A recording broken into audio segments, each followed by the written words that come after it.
Hey, Jeffrey. What's up?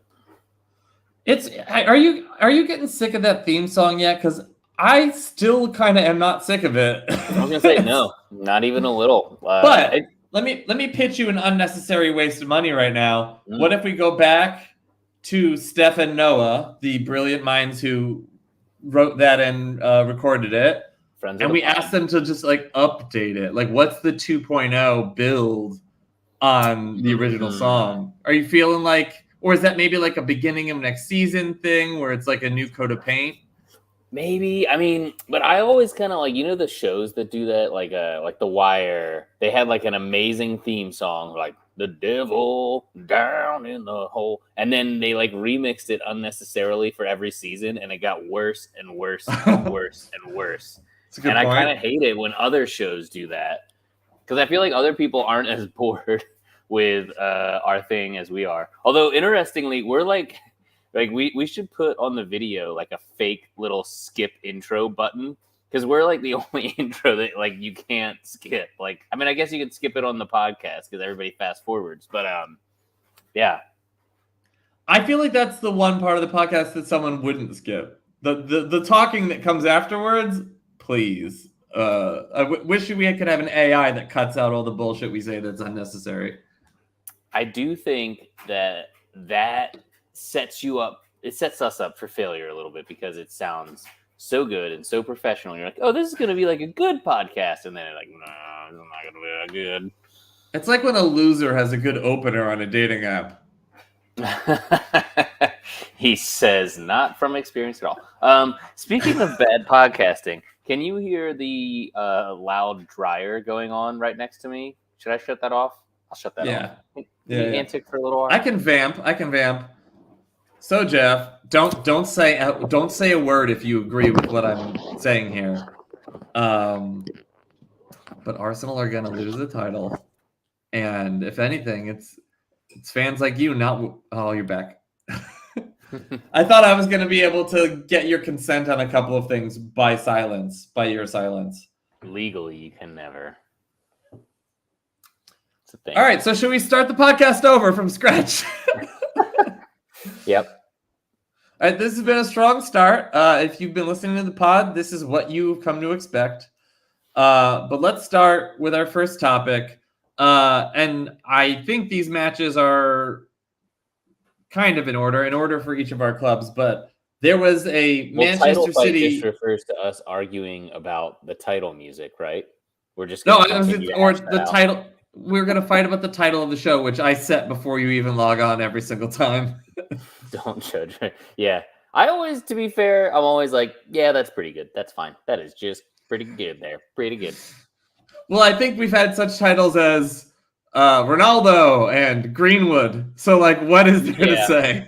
But lately, I feel like you've been really, like Manchester United, you've been hitting your stride, I feel. I'm like the Rashford of pun writers. Yeah, like there was a point where Rashford's playing was just like Ronaldo, but it got better after that. To be fair, if you had done a lot of punning on Ronaldo or Greenwood, those episodes would have been weird. I don't want to know what puns you would have come up with that described the various terrible things they did. For those, I don't think I think I just called it the name of the person in question. No, yeah, that's what I mean. But I think that was probably a good idea rather than coming up with a double entendre. Yeah, like a rare good decision by collectively the two of us. We don't need any portmanteaus around that. Yeah, cool. Oh, but now I want to do one. Now that you've kind of quietly challenged me. Be very careful. But all right, title fight. Everybody and their mama knows it was City and Arsenal. Was this the one that we were gonna go to that got delayed, or was this the regularly scheduled one? Yeah, this was the one that we were going to go to that got delayed, which kind of makes it a little worse because it was at the Emirates. So we were going to go there because the Emirates is not that far from where I live in the city of London. Right. Actually, it is kind of weirdly, strangely far. But but we did not get to go because the Queen selfishly died. And have we talked about that? What's the deal with her? Yeah, terrible. Sorry. Was her coffin queen sized? Oh, yeah, the UK queen size. Did you know that they have queen size beds that are not the same size as our queen size beds and king size So beds? is it more literal? It's like whatever her height was that a given year, they're like, we've got to shorten these mattresses. She's shrinking in it. It's the same, and it's like with like back in the day when a foot was just however long the foot of the king was. Like that's partially why their economy's been in shambles here, because they had to change everything from an elderly lady to a frankly elderly man's foot, but still they're a different size. And a pound was how much this really stingy guy was willing to spend. It was a pound of his flesh. So like he would be like, I don't know if I could justify this for a pint. And a pint, no. That's just however much the queen's bladder could hold. Well, no, his wife was pint-sized, and so it was just like however big she was that year. All right, but title fight. So what happened, Jeff? I think you should tell the story of City versus Arsenal. City versus Arsenal. Ooh, I don't know why I just brain farted on that one. But yes, please talk. Well, essentially what happened is we gave them lots of opportunities on a golden platter that they took incredibly well. Like if you look back to that first Kevin De Bruyne goal, it's like one of those things that only happens in FIFA. It's so good, where it's like it's a bad back pass to our goalie, and then De Bruyne just like realizes like, oh, I can just hit it from here and it's a goal, and he did, and it was amazing. Like no notes, Kevin De Bruyne. Unfortunately, my only note would be don't do that for the team that's playing against Arsenal. I guess that'd be a note, but otherwise it was. I mean, they just pounced on every chance that we gave them. And then we were the exact opposite of this. This is the most, people keep talking about how we're the youngest team in the league. And this is the most we've looked at. Where it's like, obviously this is a really, really talented group of players. But like, they had a lot of chances to score. You know what I mean? And they just didn't quite do it. And even at the end of the game, Pep said, look, first half, I got it wrong. He put Silva in a place that shouldn't have. And like there were opportunities for us to attack, and we even got the ball in dangerous positions. But we just did not score. So ultimately, long story long, we did not take the opportunities that we created. They took every little smidgen of opportunity we gave them and drove it home. And that's how you win those games. I mean, it's a really weird. If you were looking for any sort of copium, why are you laughing? Because you've been chewing this whole time, and it's so gross sounding, but I haven't been able to interrupt you. I tried to text you. I texted you and was like, yo, stop chewing. I'm so sorry. I thought I could get away with this very, very chewy candy, and then you No, your mic picked up all of it. It was like ASMR, but I'm like, but I don't want to interrupt him. I want him to realize it on his own. But now I've got to explain it because it went on for so long that I've got to. Oh no! As it was in a way, this is a perfect metaphor because it is. The point I was going to bring up is yes, Arsenal, young, talented team, but has Arsenal been here before? Inexperience, much like the inexperience that just led to chewing on. Was that a chocolate bar, a granola bar? None of us know.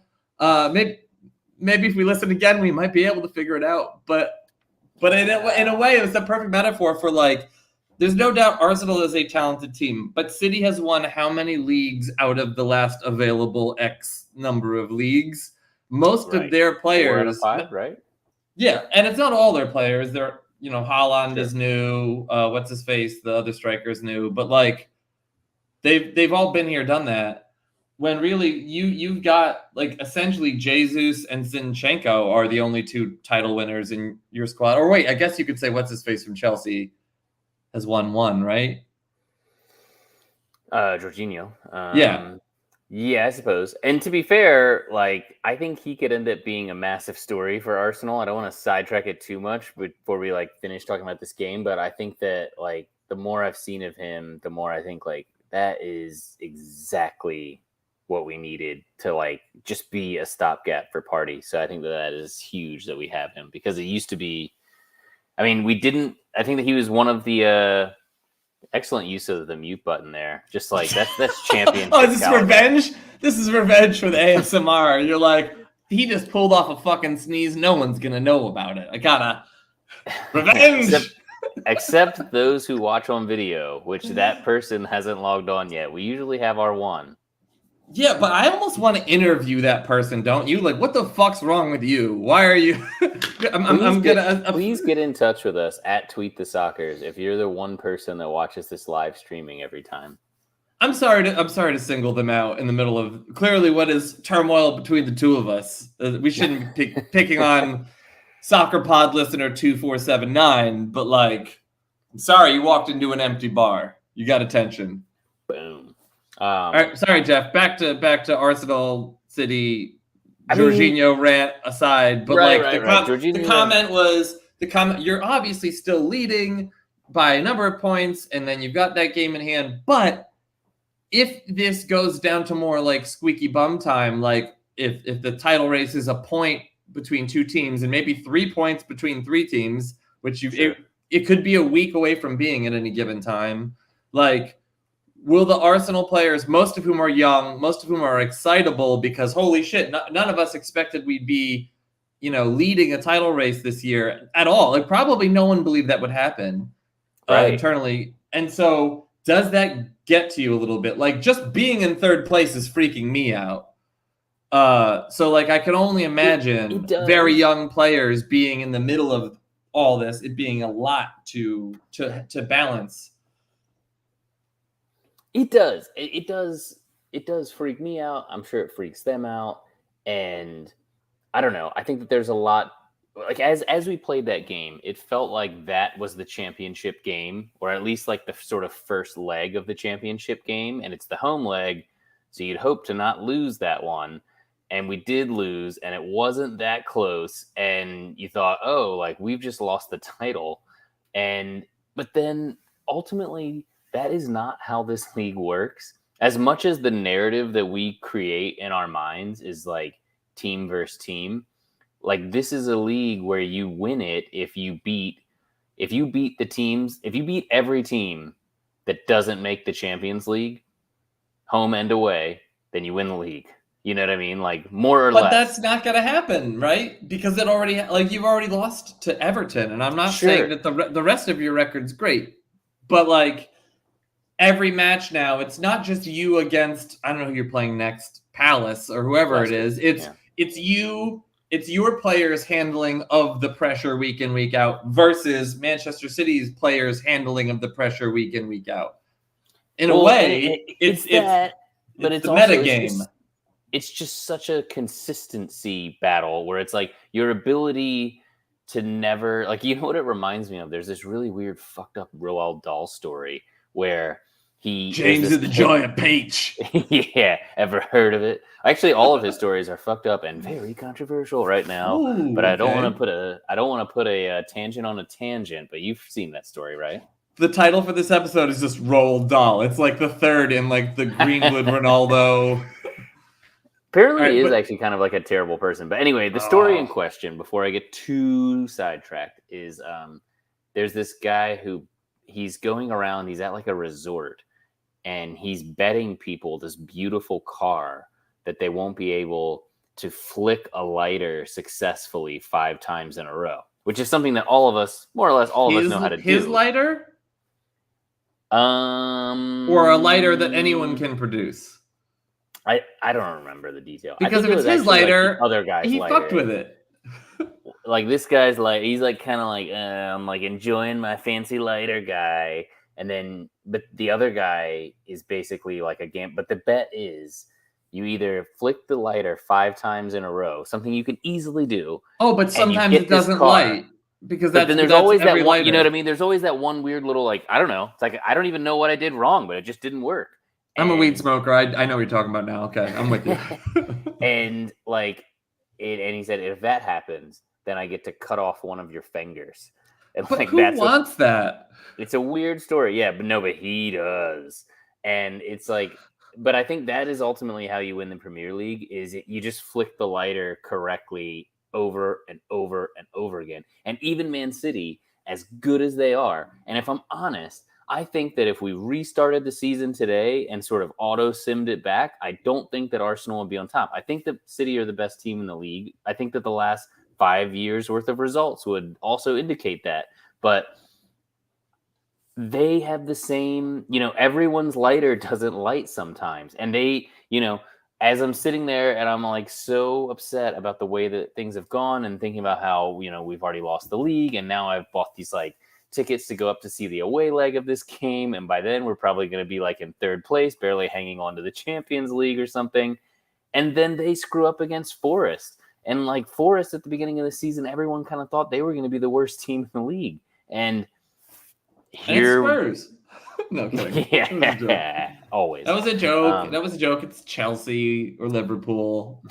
I love this season. No, I love this game. That factored into the kicking of myself because I feel like we're going to look back at this season in a few years, kind of in a similar light that we look at the Leicester season when they won the title, where it's like, how did like some teams wobbled that year? Yeah, like Liverpool are not quite Liverpool this year. Chelsea are not quite Chelsea this year. It looked like United weren't going to be United for a long time, but then you've gotten it together so much that you might be United by the end.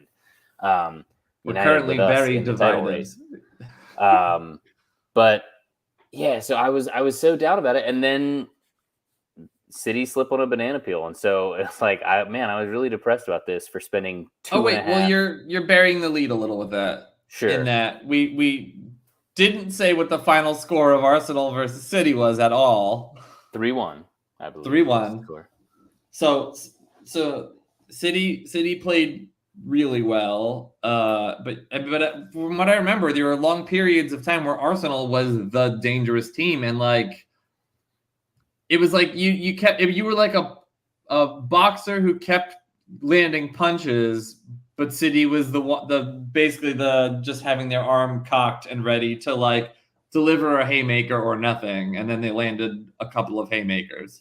Yeah, we were like winning rounds, but they were knocking us down a few times. So ultimately, you know what I mean? Like they had the bigger moments, and I think if there was any sort of copium to take from that as an Arsenal fan, it would be like, there were large stretches of that game where we looked to be better than them. And granted, it's a home game. And granted. But like, I still do think, I mean, even last year when we were not nearly as good as we are now, there were moments where it looked like, oh, okay, we can play with these guys. And granted, they've won both times last year. They've won the home, their away leg this year. So I guess we can't really say that until we prove it. But like, I don't think that we're miles and miles away from them. So, like, if the next time we play them, for instance, we had Partey and Jesus in the team again, then, like, I don't know. Like, who knows? Could happen. Maybe they'll just beat us 5-0 that time because it's a home game for them. I'm going to start calling you Granted Xhaka. Granted. He loves to concede points. I just successfully muted a burp, by the way. Nice. I thought you were muting yourself it looked like you were going, oh, I get what your joke is now. Like, and you muted yourself so no one could hear you get it. So when I saw, I watched the match and I watched City beat you guys. And then really though, what mattered most was kind of the response, which was City, dropping a late draw to Forest, right? Yeah. Which was shocking, which was granted shocking. Granted shocking. That was shocking. And then, but you guys won against the next match you're going to talk about, in a way that though kind of means that all City did by beating you and then drawing was gaining a single point on you instead of having like a 6-point swing. Right. Like they gained a single point net over 2 matches. In one of their 2 chances to punch you in the face directly this year. So I feel like that's not the worst case scenario. If you had lost to them and then allowed that to be like a week or 2 blip, then that could have fucked you. And then suddenly you'd be neck and neck. And then that pressure weighs a lot. Sure. Yeah. And I think, I don't know. It was just such a nice that's such a nice difference because we could have very easily beaten Villa, although it wasn't that easy to beat Villa. We'll get on that. But we could have very They're easily annoying. beaten Villa, and they would have just closed out what looked like it was going to be a 1-0 instead of a 1-1. And then, we're still not top of the table again, and it doesn't feel like we got the monkey all the way off our back, but somehow them slipping, it makes it seem more good. Like even beyond the points, it's like psychologically it just feels like, oh, okay, like we've bounced back because we were on a slide there. I mean, we had dropped points to Brentford. We had dropped basically 8 of the last 9 points, including the City game, and so it just, I don't know, it was a good thing. Well, but at one point your lead felt like insurmountable. And honestly, now as far as title races go, it's surmountable. Yeah. Like I don't know if I ever point where felt you it could was be insurmountable. There was a point where we were up by 8 points, though, which was. But if you were up by 12, 15 points, at that point it starts to feel like you've already lapped the competition, and maybe they make it interesting. But making up that many points over a team that's playing well anyway would feel impossible. At a certain point, it's because it's not even just like getting 15 points; it's getting a 15-point like differential over how many weeks, maybe as many weeks, or as many matches. Yeah, we got about 14 matches left for Arsenal. I guess 13 for most teams. So yeah. So, but like, if you were to concede this, though, is the return leg for Arsenal versus City that's at Arsenal, right? No. So the remaining one is the away game. Okay. So then in that case, though, like, assume that they beat you there, right? Like, I'm not saying it'll happen, but you almost mathematically got to say at the Emirates. Yeah. So then what would then your game in hand is also against Everton again? I believe that is right. So anything could happen in that. I mean, I know that we have already dropped points with them. So they won, right? I was just thinking, I'm like, wait, did they won? Or I think we tied. I think they were one of your only 3 defeats. But let's just say, for the sake of argument, though, that it's not a guaranteed. It's not a guaranteed 3 points. The way that normally with a game in hand, you're like looking at it, you're like, is that a guaranteed 3 points? So you can just do the math of lifting yourself higher in the standings. Really, that just means you'd have to be kind of perfect against everyone that's not City. Yes and no. I mean, it just depends on how perfect they're going to be. I was looking this up the other day. But they could win out. They're capable of that. They easily could. And they also apparently have the easiest remaining schedule. Where I'm like, when did that happen? When did they suddenly have? I think so. And I think ours was gonna be easiest at one point, but now the next section for the rest of the season, we're like hardest or second hardest. That's an interesting. Like the next few Arsenal games, all are like games we should be winning. Like if we want to be title contenders, we need to like get the next 12 points essentially.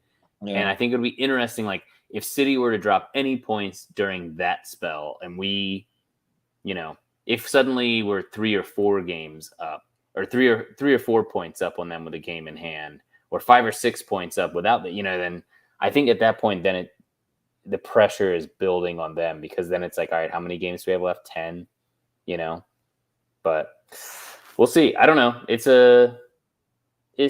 is fun. Do you wanna quickly since I know I've been shit at keeping us on topic, but like you want to talk about the winner in the Villa game, because it had a lot of merit of discussion, let's say. It did feel vaguely karmic. All right, so for those who didn't see it, I think everybody has seen it now. Even people who aren't fans of soccer, I've seen it like going viral and other places. Barack Obama's seen it. Yeah, like people are talking about it. Barack Obama has mentioned it. He only on the phone with me. Yeah, that's private. Then we won't bring it up on the pod. I would say so. Jorginho, I believe it's the 94th minute when this happens. Jorginho has the ball on the edge of the box. Like does like a sort of side-footed, amazing strike right into the sort of crossbar / corner. It bounces down, but not down enough to be one of those awesome goals that bounces on the floor of the inside of the goal. It bounces coming out just in again. front of it. Meanwhile, Emi Martinez has been slowly diving through the air like a swan taking off. He doesn't touch the ball at all when you'd want him to touch it. It goes behind him, bounces on the ground, hits his head, ends up in the goal. If you're watching in real time, like one of my favorite moments of that game was, those moments that you see after the game that you don't notice in it, but somebody like posts it somewhere on Twitter or whatever. Sure. Is Jorginho's reaction to the goal where he like hits it and he's like, like it feels good. It feels like he just hit a home run. It feels like he just stuck it in the top corner. Then he goes, oh, like, and he does all three of like he goes through these like crazy emotional swings in like a millisecond. It's like Aladdin. It's like that the shot was Aladdin. You're like, what is Aladdin? It's from the Dictator, like the Sacha Baron Cohen movie where he plays like Saddam Hussein. And he basically he named a lot of words after himself, including both the words for negative and positive. They're both Aladdin. So this one guy is like, so your HIV test turned out Aladdin. And he goes, if you can't hear my facial expressions at home, it's just like oscillating between being happy about it, being sad about it. That's a big frown. He might have AIDS. Oh, that's a big smile. So yeah, Jorginho's shot was kind of like an HIV test, if I don't say so myself. Yeah, but it was dramatic also because it couldn't happen to a nicer guy than Martinez, right? Well, it did feel vaguely karmic, just like for all of his various antics in the last couple years. In the World Cup, especially when he fucked the trophy with his dick, I think. Yeah, in a country where even just like having sexual organs, I think, is like a prosecutable offense. Wait, was it the World Cup trophy that he humped, or was it his glove? Was it the Golden Glove? It was the Golden Glove trophy. Oh, yeah. I mean, you don't need to respect that. Which was more phallic, but still not particularly phallic. You know what they say? Less phallic. No glove. No glove, no love. Looking back, though, the Golden Glove trophy or the World Cup trophy, which is more phallic? I think I got that wrong. World Cup trophy, right? Or which one's more sexual? Like, it doesn't have to be phallic. It could just be which one is more of a turn on. Like if you see, I mean, the Golden Glove trophy, the fingers are very spread out. I think if the Golden Glove trophy was like this, more like gripping, like the kind of thing that could be easily inserted, then it would be very sexual. Any soccer trophy could be easily inserted if you are committed to the bit.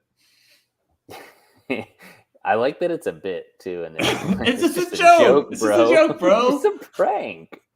Chill out. All right, I'm canceling us. Where are we?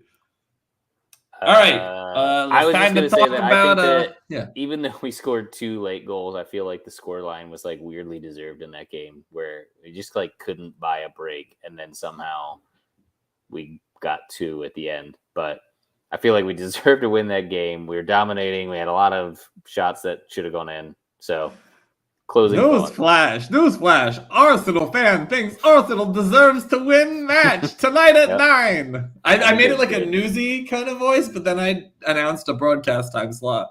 Yeah. Like that's like a guy who time travels. Tonight on Twitch. Yeah. This is 2020 with extra boy Hugh Downs, Barbara Walters. Not speaking of anything. Sorry, I got confused by the order of the United matches, and it was my own mistake. So, two Manchester United matches to talk about tonight. The first one would be probably I think there was a Premier League match on the weekend, even that I'm forgetting what it was. Like the last weekend.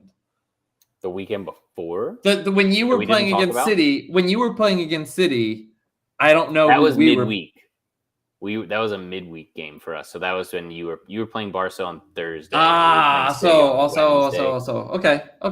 I'm following. But did we do there might be even another round of matches for both our clubs that we're forgetting to talk about. But oh well. I don't think. What can you do? All right. So Europa League. Wait, where's your Europa League match? Why isn't it happening roughly the same timing? Oh, because we didn't have to play in that there's stupid an extra round at all. You guys have to get injured and kicked a lot and play Barcelona. So we played Barcelona at the Camp Nou. The Camp Nou. We played there. I thought it was going to be like, I don't know, an American football score, because Barcelona top of La Liga this year by like 11 points or some shit. So clearly all of their insane mortgaging of their future for now. Yeah, they pulled the levers, and our soccer's equivalent of every baby boomer just draining the planet now. For me now, there doesn't need to be a planet after me when I'm gone. But it's been working for them. I guess having Robert Lewandowski is a good plan in the short term. Always good. Having two of the best young midfielders in the planet, and then Frankie de Jong, like basically just like all the best young midfield talent, also seems to be helping them. But you said that without much jealousy crossing your face. You were able to say the words Frankie de Jong without. No, we play Fred and McTominay and this guy that we borrowed from some count in Germany. Wow. But Count wow. Yeah. It's equal. We have equal squad composition. But we went to the Camp Nou and we punched Barca in the mouth like a couple of times. Like we apparently had 15 shots from inside of Barcelona's penalty area. I think that's the highest that anyone has had in football this year. So even though to make a long story short, we ended up conceding 2, I would say, preventable goals, like sort of just like shit positioning type stuff, which is what we normally concede for. But other than that, it was like Rashford was put on a show. Didn't De Gea have like a great save or 2 in the game? Or am I making Sure, but we had 15 shots in the box. Yeah. We could have scored 5 or 6 goals away at Barcelona to a defense that had conceded 7 goals in all competitions this year. Wow. That's incredible. I feel like we played really well, and if anything, they lost Gavi to suspension, a 1-game suspension in the second leg, and Pedri to a 1-month injury in that leg as well. So like their midfield went from like all-world midfield to like not as good for the return leg in Manchester. They might still be missing that is in 2 days. Yeah. So it's going to be like De Jong, Sergi Roberto, and maybe returning from injury Busquets. So with not a ton of depth. So like that's still a very good midfield. They could still just on the day show up and double dick us away in Manchester. That I'm not saying that will not happen, but this is the exact position I would be asking for to go in. Level on goals. We're going to Manchester, and they're going to miss a lot of their best players. Okay. Like, I'd like that to be part of it. And also, we were missing Martinez for Thursday at Barcelona. We were missing Sabitzer to a suspension from Munich at Barcelona. Like, we're still going to be missing, like, your Eriksons, your Martials, maybe Antony even. But we'll have a much stronger lineup than we did in Barcelona on Thursday. So I'm looking forward to it. We could still lose, but I feel good about it. Like I know every match that happens at this point, I feel like we could draw this and I'll be annoyed, but I no longer feel like we're going to lose any matches. Like we've won, except for that match at Arsenal, we've won every like really tough match I thought we were going to get effed. Interesting. I mean, you sound extremely optimistic right now, but in the moment, anything can happen. Were you of the opinion that Rashford was, where he said after that game, this feels like a loss? Were you down in the dumps because of the late equalizer? Because we were. I think we conceded. We conceded second, right? It was like 1-1, or sorry, 1-0, 1-1, 2-1, 2-2. Right, like you guys had like a come from behind victory that turned into a draw. Oh right, because it was two goals in like no time. I'm pretty sure. Here's the problem with Jeff and I with this podcast. Sometimes we've got to wait a minute, and then like the memory of watching the match, which I watched 1.5 times because it was on during a meeting and it was on some screen, but I wasn't watching. I was running a meeting, so I had to watch it again later that night to like actually see what had happened.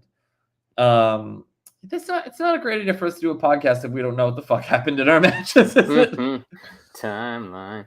Oh no, why is it doing this? I was correct. Yes, they scored in the 50th minute. You responded in the 52nd. Right, it was 0-0. It was 0-0 at halftime, but it still felt like, oh, we're doing all right. And in the second half, I know that there were 4 goals scored by both teams collectively in the second half, but it felt like we were way better than them in the second half. Whereas in the first half, it was like maybe 55-45 Barca, 60-40 Barca. It was like more than the reverse of that in the second half. And this is all away in the biggest stadium in the world, right? Like, yeah, they have like 89,000 people there. And I don't think we've ever done well. There was like, I think 1 year where we played well against Barcelona in the Camp Nou in like 1993, 1994, something like that. Yeah, it's not easy to do. And much better teams than the current team we have there have gone there and gotten their face beaten to a pulp. I think it's all Ten Hag. Like, I don't think there's any other explanation for what's going on with my club other than Eric Ten Hag can't do things overnight, but he knows how to eventually do all the things. And I mean, let's just skip through Leicester, which was 3 days later. You think this team is going to be exhausted after a 2-2 away, like back and forth nail biter in Barcelona on a Thursday night. Yeah, Thursday night to I think it was Sunday morning. And then Leicester, it was kind of tough in the first half. It was kind of both teams being sloppy, both teams trading attacks. But in the second half, it was just like Marcus Rashford being like, okay, I'm done. And he took over that match. He's, I think, third leading scorer in the league right now. I'm going to sneeze again. Pretty incredible. Man, just another flawlessly executed sneeze mute. I'm the Marcus Rashford of muting myself for sneezing. And you're like the Clive Tilsley. You're like, another great sneeze from Rashford. You're not going to hear about that one because he's silent but deadly. He can finish a sneeze. Put that away.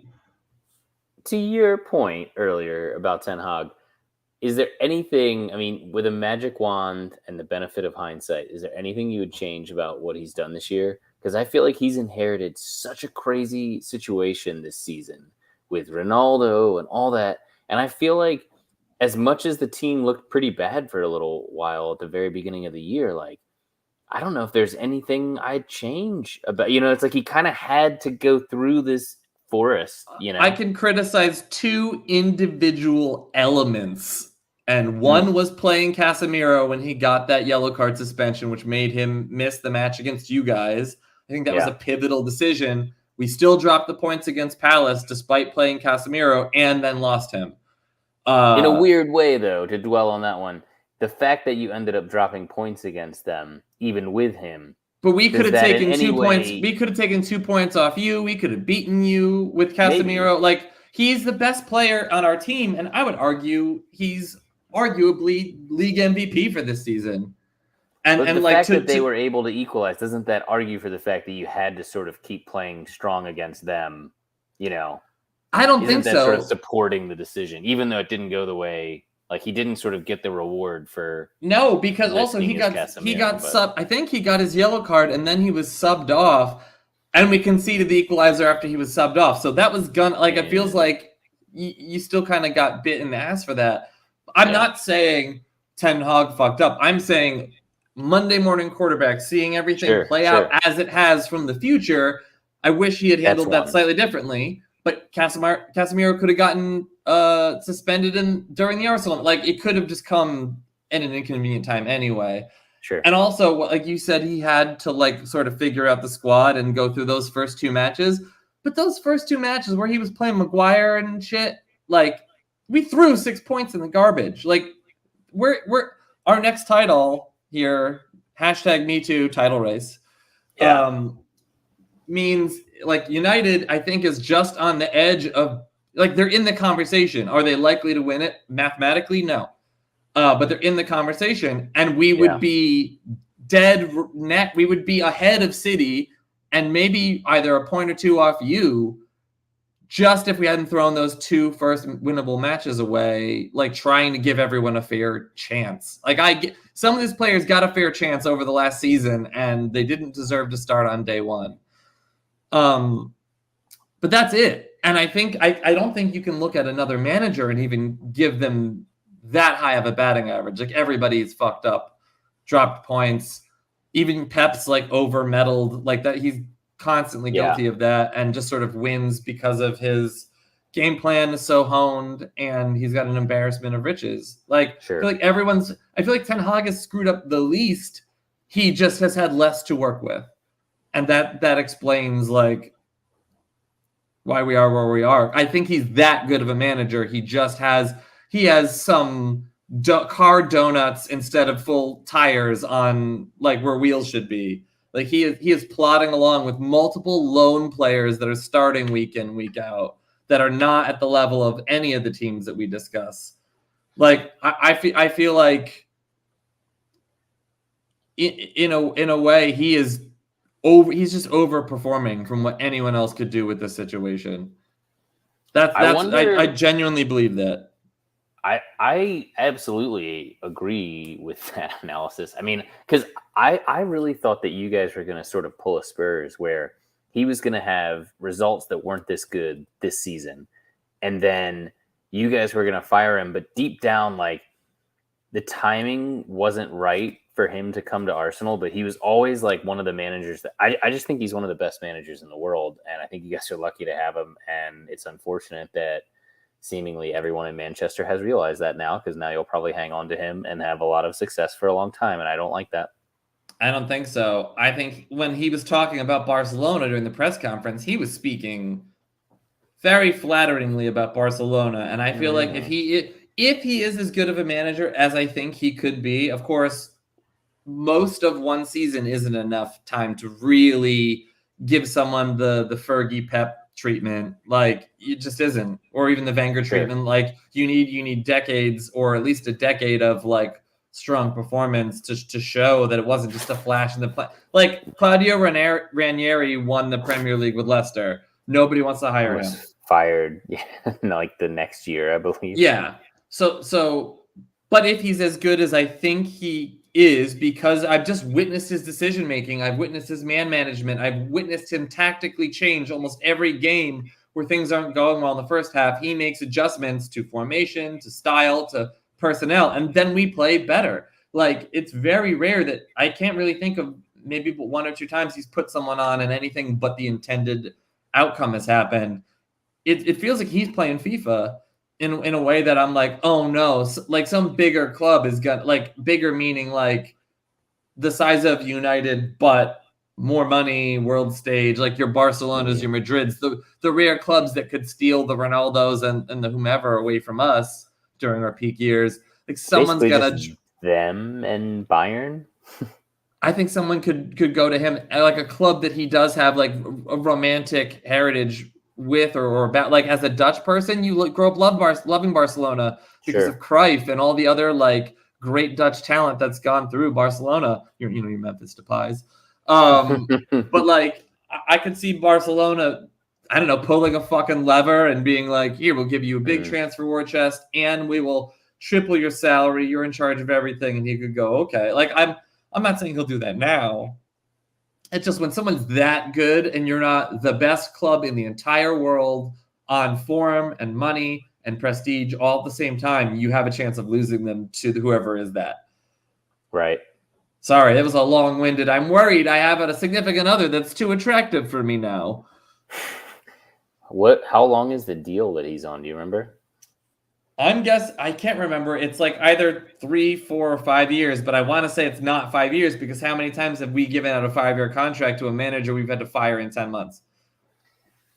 Yeah, I mean, but it's interesting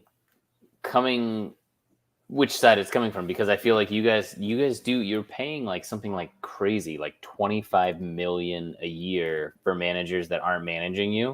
If I remember that correctly, when we were looking at your financial statement. But by the way, he only agreed a 3-year deal. Okay, so you got 2 more coming. Is there any? He'll be getting flirted with by the end of next season. If I know that this isn't the way that anything works, but what transfer fee would you want for him if Barca came calling with like next season when he's got like a year and a half left on his deal? There's no amount of like managers don't go for the amount of money that like he would be. Like I think he's worth more than like every player that we have. Like because he can. What's the way to put this? If the outcome of the game is to win, he is the best like starting piece you can have. He can find other players that and like literally coach them into being good. Oh, like you're not a pawn, you're a rook.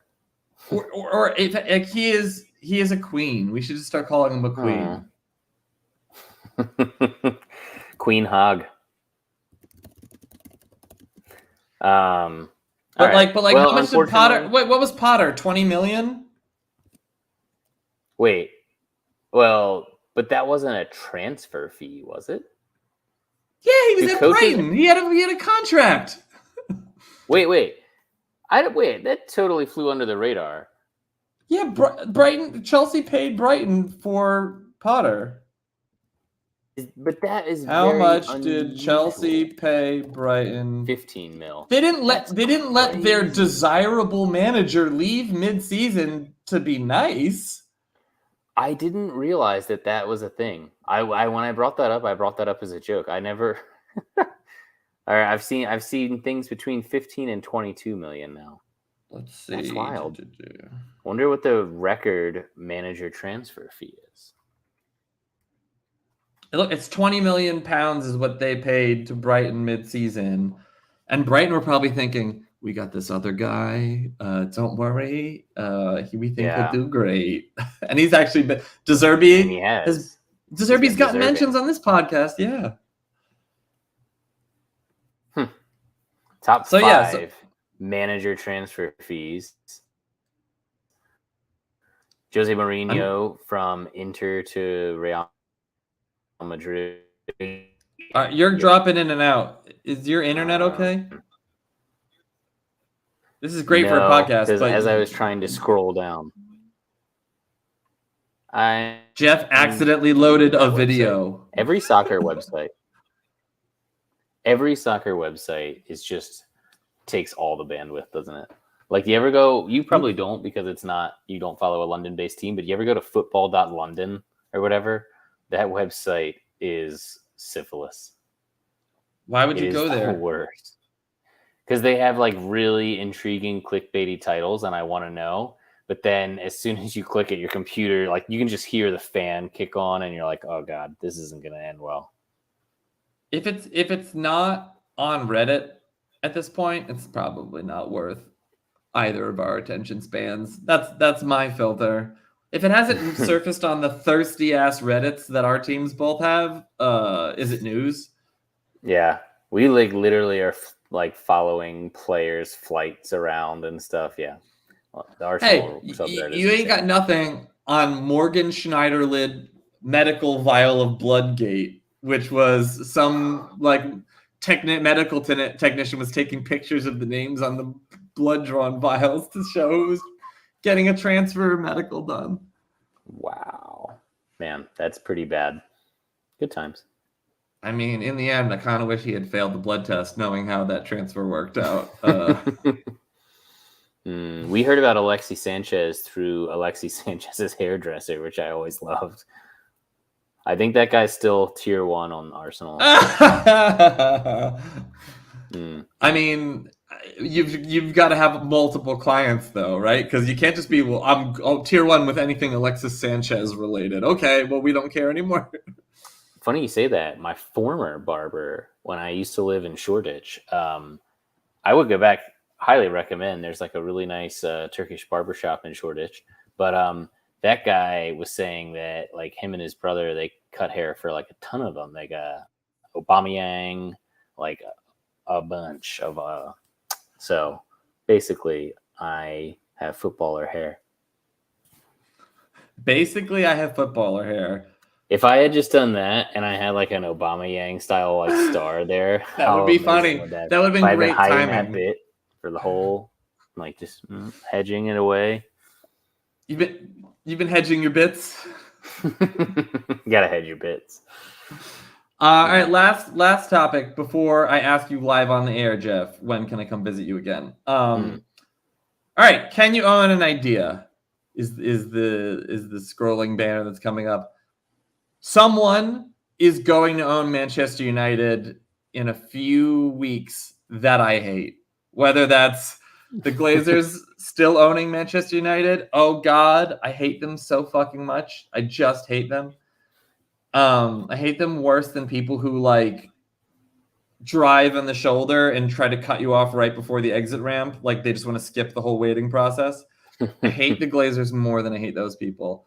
Or it's going to be Qatar, who I hate for civil rights reasons. I feel like that's an easy slam dunk. Sure. And just sort of generally polluting what was at one point a pure competition. Now it's just one big geopolitical ego game.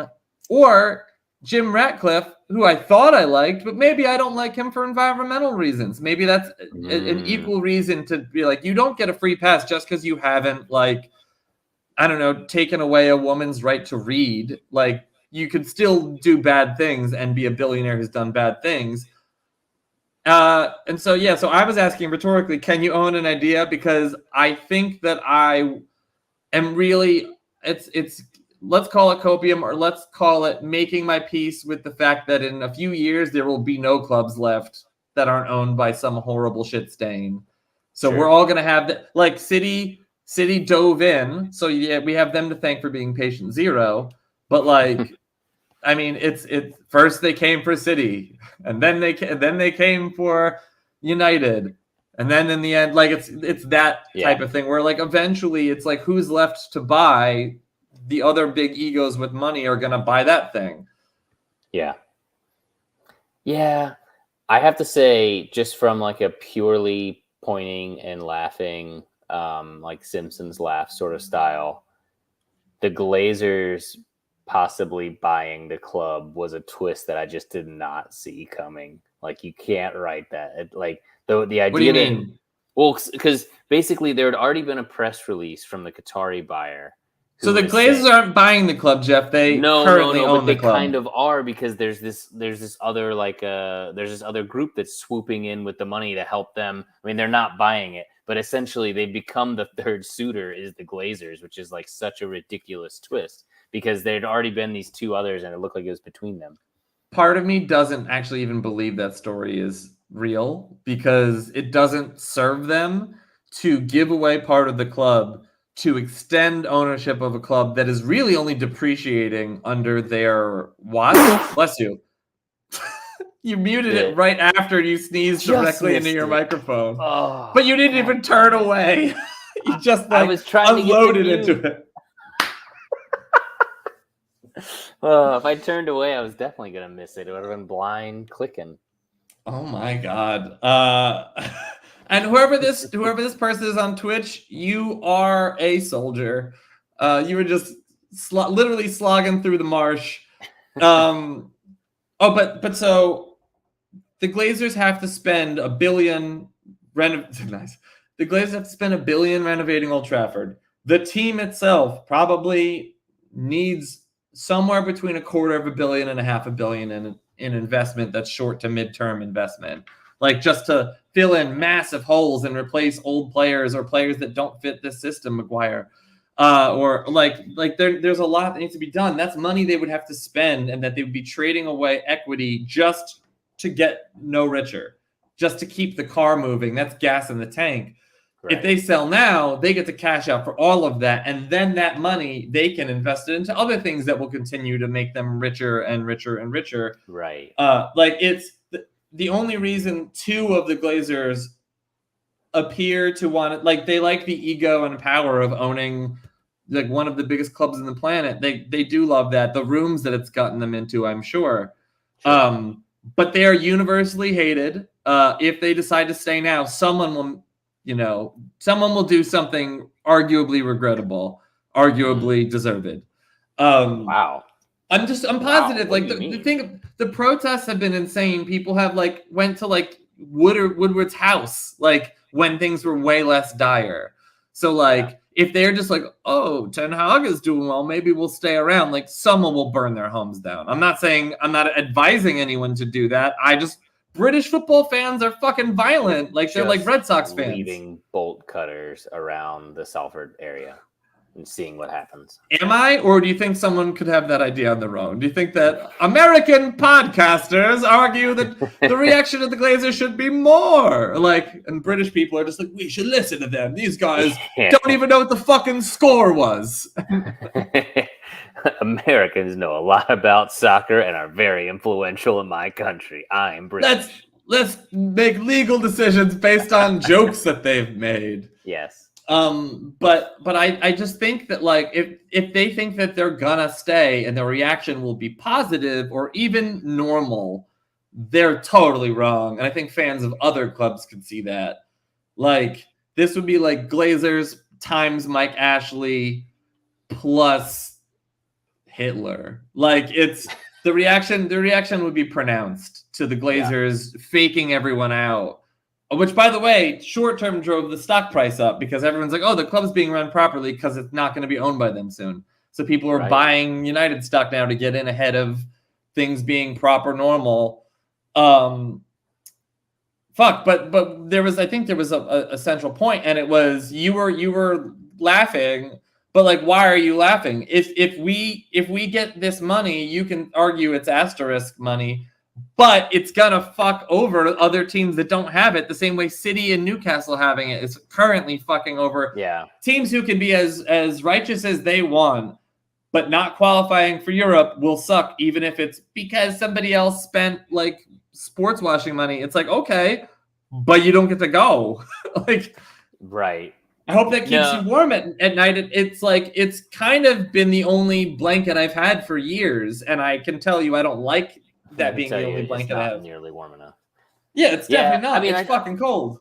In the end, I think you're right that certainly for both United and Arsenal, I'd be very surprised if in the next 10 years they're both owned by people who aren't like mega wealthy, like that can throw lots of sort of Man City, Chelsea money into them because they're just too big of toys. Like, why would Stan Kroenke keep this $1 billion investment instead of selling it for $7, $8, $9 billion and then getting to go back to Colorado? But even 4 would be like he short term is making out like a bandit, and that's money he can do stuff with now, not a business that's $1 billion. But also not a business that then requires hundreds of millions in spending just to keep up with the Joneses. The Qatari Joneses, not the Phil Joneses. That's probably one of the biggest deciding factors for him because it's like, well, every year it's like the gas tank in this car is getting bigger and bigger. If I want to keep driving in the top 4 of this pack or whatever, then I have to keep filling it. Like, and gasoline is the appropriate unit of of discussion here because that's what the money's. But here, all right. So let's live in a world where you're joining me on this suffering situation as my friend. Like today it's possibly United. It could be Arsenal next fucking year. This came out of nowhere to me. Several months ago, we weren't even talking about this. So once United's off the market and it's one of these figures that owns it, all of the other assets of the Premier League are going to be glanced at. Chelsea is owned by a moron sugar daddy. City and Newcastle are already spoken for. You know what? I think I just heard someone was buying out Spurs. Wasn't that something that was going on. Fashiri put Everton on the market, and Everton's not great, but they're a name. And if they had an injection if they had continued spending and maybe a better football director, that team could be turned around. Like that team could earn you back whatever that investment is over a few years if it's properly run. But Arsenal is like looking not only attainable, but like one of the last heritage brands left to attain. That and whenever Fox Fenway Sports Group just changes its mind for the last time about Liverpool's sale, I just feel like, so let's talk about this, since I don't know how to really deal with this at the moment. I've been a righteous son of a bitch for a while, for a decade of losing. Yeah. So like, how can we continue to do this podcast? Can we continue to be fans if this happens to our clubs? Like, that's a question we can ask regardless of what the time frame is. Well, in a weird way, I think the question that we have scrolling across the screen here of can you own an idea, my sort of silly, sarcastic answer to that was, yeah, you can. But I think in many ways that's not quite as cut and dry. And like, I have followed other teams where I despise the ownership so much that I just refuse to give them money, and still do. And so, but it's like I still follow that team, And this wouldn't even hurt them though. I've not spent any money on the Glazers owned items in years, and that's a fuck you to them. What have I spent? All the kits I have are all like from like Chinese knockoff websites. I don't like spend. You pay any for money. The real games though. That's where all the real money comes from, is the TV money. You pay but for that the real was TV. Do I, or do I pay for YouTube TV? Well, yeah, I pay. But that's Peacock. Like a legitimate source of it. It's not like torrented or but all right, bullshit or whatever. I could argue I'd be paying for YouTube TV and Peacock anyway. That's a reasonable argument, but I'm just saying that they're getting money from you legitimately for your eyeballs. I've tried real hard to not give the Glazers any of my money, insofar as making my own life inconvenient around it. But if I don't give money to the Qataris, will they notice? Will they care? No, they won't care. As long as it doesn't impact financial fair play, they don't give a shit. So like, there's nothing I can do to piss on their parade at this point, really, other than somehow magically being 1/100th millionth of a protest that gets the league or Britain to like legislate against foreign state ownership, like, which won't fucking happen. I'm at that level of jaded that I don't think, like, we stopped the Super League for a few months. That's how powerful we are. Yeah. I think. So what can I do? I think you'll do. We already know it. I don't know. For me, I already know what I do. What I will do is I'll still be an Arsenal fan. I'll try not to give them my money directly. I will still, because when you go to the pub is paying like a ridiculous amount to have that, and some of that's going to them. And when you get your Sky Sports subscription or any of that stuff, it's going to them. But I'll try not to give it directly as much, and it'll suck because there'll be things that I want to buy. You know what I mean? But I think ultimately, like, I'm going to be a fan for longer than them. We watched the World Cup and we talked about all the things that were wrong with it the whole time. By counteracting the core goal of sports washing, which I don't think you or I agrees actually really works as a look, don't pay no attention to this man behind the curtain kind of distraction. I don't think it really works. I feel like we talked more about Qatar's issues than ever. So like, is that our responsibility to? Because part of me is like, this is going to be a little dark. If anybody's thinking of harming themselves, I'm not suggesting you do it. I'm being real here. Just wants you to burn down the Glazers' house. No. But like, living can really suck. And I'm not suggesting you should be satisfied with like how a football club does being the thing that determines whether you're happy or not. It clearly is something that determines whether you or I are happy or not. But like, out of protest, should we let someone take away like maybe the one thing that some of us have? I personally don't. If you're listening to this podcast, you're well aware I don't have a lot else going on outside of work. So like, I mean, in a way, like there is a certain extent like over my dead body, but like there could be a level where I'm so uncomfortable. Like if not only does Qatar own it, but the women's team gets dissolved, gay fans are no longer allowed or suggested to come to the stadium, and then Mason Greenwood is starting for us again, I feel like I'd be like, I don't identify with this club anymore based on the decisions that the club are making. Right. But who owns United at this point? And this could be copium. It feels like a landlord I don't like in a way. Yeah. Like Newcastle fans wanted Mike Ashley dead for a long ass time. And look like they're even more eager to dive into the arms of someone not him. Yeah. But like can you love the club and hate the owner? If the like I've loved the club and hated the owner for the Glazers, it's just so been that they've not benefited us, they've hurt us. They've hurt us. Even like Arsenal's owners who are very sort of just like neutral owners, like they're not even like good neutral or bad neutral, they're just like there.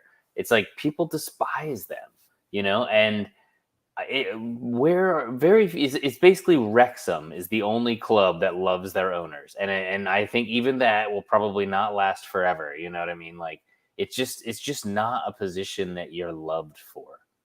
Even like Bob Kraft, like who owns the Patriots and brings them like as many Super Bowls as you want. Like think about all the owners. Like no one likes them. They're dicks. That's why they're there. He makes macaroni and cheese and they still don't like him. And like those are America's two favorite things. Yeah. If you can't get friends with macaroni and cheese and Lombardi trophies, then you cannot. Well, City, all 10,000 of their fans love their owners because there was a magical Jesus water to wine thing that happened where it was like this team was relegated in recent years. They're kind of mid-table also rans at best. And they just snapped their fingers, and suddenly City were like, I mean, still not winning the Champions League, but still becoming suddenly a powerhouse that was just like making the league irrelevant. Like they were just like taking the league every year. And so City fans are grateful for what they've been given. In my case, it's more just like I already feel like I'm owed something because we had no debt when they bought us. They put all of that debt on us. We were financially like running laps around every other club in the league. Like it was not even close. Now everyone's caught up to us because of just their failure as custodians of what was a cash cow. Like they've they're like how when Elon Musk acquires a great business and like slowly runs it into the ground. Like they're like that. So like in my case, I don't want a sugar daddy. I just want to go back to the way things were where we were self-sufficient, which I feel I am owed. Yeah. I feel like I'm owed that self-sufficiency. It's not something we didn't have or deserve. It's something that the UK, no other club has been allowed to be taken over like the Glazers were allowed to take over United. They changed the rules after that happened. Yeah. So we were singularly fucked by that. So in a way, anyone just relieving us of the debt and hiring a director of football that didn't work at Goldman Sachs, not on football, I think that's all that I want. That's all that I'm asking for. So like in a way, the Qatari thing isn't the solution yes, it takes away the debt, but then it's like, and you ordered all this other food. I mean, so you would be very happy with a sort of net neutral owner, even given your previous observation, which I think is true, that like a lot of the other big names, Liverpool, Arsenal, maybe Spurs now, maybe Everton now, are going to be bought up by people with sort of endless bankrolls. Yeah, because then I could feel the best about whatever might come. I'm no longer griping about how my club is being forced to fight with a hand tied behind their back like they have been since the mid 2000s. And you'll just and there won't be some despicable. I mean, maybe, but maybe not. Like, look what Ten Hag has been able to get out of this bunch, which is like assorted parts from like there are still players from Ferguson on our team. That's wild. Wow. Yeah. Like De Gea and Phil Jones are Ferguson, and then there are still, I don't know if there's anyone from Martial was Van Gaal. Like there has not been one consistent vision for like a long ass time. So like a director of football that has a consistent opinion of what is needed and what types of players and style are permitted, and then not to be just chucking like 100 million in the garbage every year would be dope. And then instead of spending 100 million on Antony, you get him for 45. Like if you remove the Glazers, you start to see how other pieces fall in place. And how we could be doing more than we've been doing by not being reactionary, greedy idiots. Like by actually functioning like a football club with ambition, we could be self-sustainable. Or as we do better and better, suddenly the shirt sponsors that are running away aren't running away anymore because it's more worthwhile. I'm sorry, this is like a long ass rant, Jeff, but like you got to get it. I'm not being given an option of someone who's going to buy us, clear us of debt, develop the stadium, and allow us to fund our own transfer budget. That's not an option. It's either you get 2 types of AIDS, you keep the AIDS you've already had, or you get cured of AIDS, but then the chemotherapy is going to give you cancer, or whatever it would be. Like, you see what I'm saying? Like, no one's giving us the like, well, you'll live very happy until you're 60, the end. Like, no one's giving us that option. A good version of life. Dying at 60, Jesus. Yeah, because there's emotional death for all of these choices. Like, there's rumors, which you don't know if they're true or not. It could be a Qatari plant for negotiation purposes and PR purposes, like that Jim Ratcliffe's gonna have to like take on more debt to buy us, and it's like, no, did you miss the movie? We don't want to do more. We don't want to keep the Glazers. Like, we don't want to just have your name on the deed. That's not the thing that will make us happy. We want a healthy business that can compete. Right. So I'm just getting mad because, but also we're going to find out like literally any day or not at all any day how this is going to go. Well, bon chance. You don't have any. I know I just yelled for like a long time, like angry Howard Stern, but like, do you have any?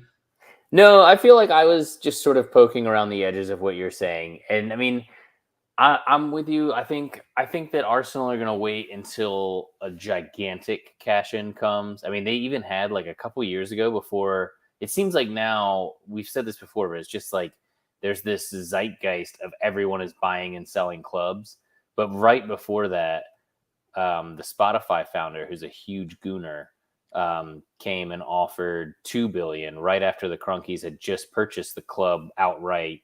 Gotten rid of the other minority owners at a $1 billion valuation.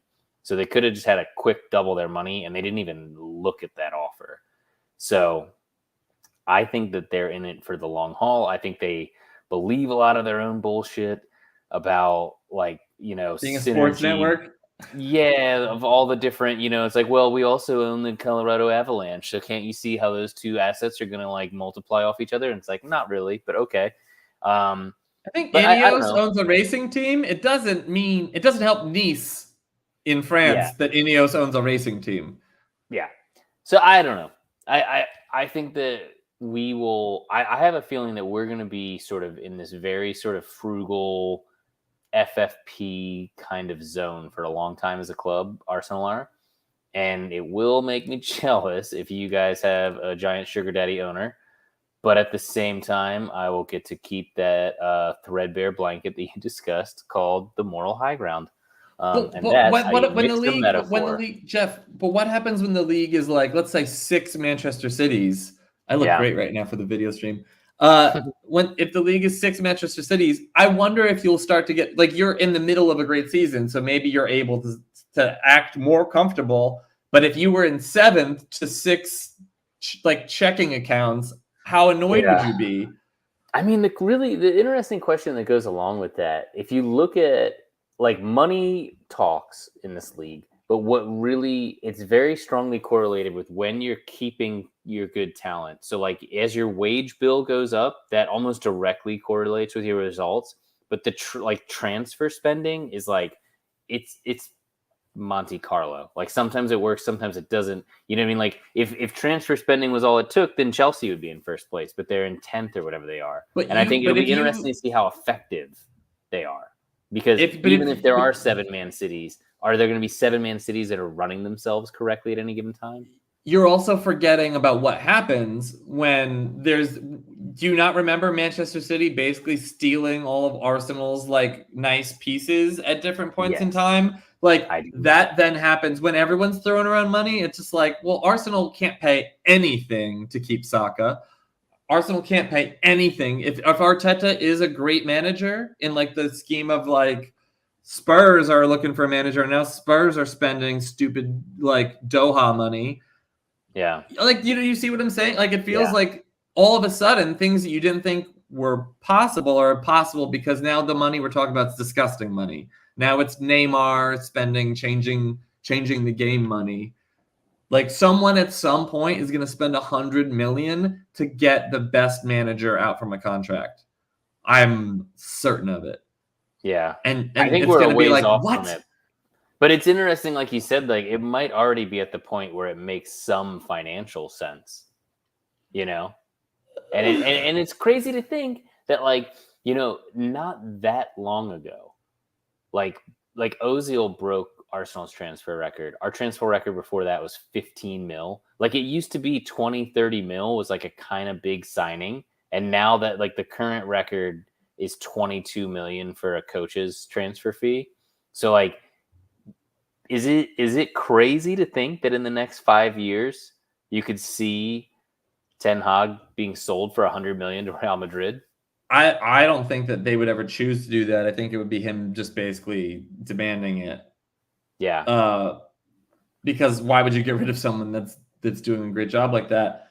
But the problem is that the value of our currency isn't accelerating at that rate. So eventually it's going to be like there's going to be 6 people playing in one league, and then the rest of people are playing in a different league in the same league. And I know some listeners that are maybe from less acclaimed teams could say, "Oh, it's already been like that," but like, no, it's going to be it's going to be like a hilarious distinction. Like the people who can spend $100 million on a coach, just the coach, not even their transfer budget. And then you're going to have like a Brighton or someone like that that's like can't even pay their coach like $5 million. Right. You know what I'm saying? Like, and that starts to really just ruin it. It's like letting certain baseball players use steroids and then not letting others.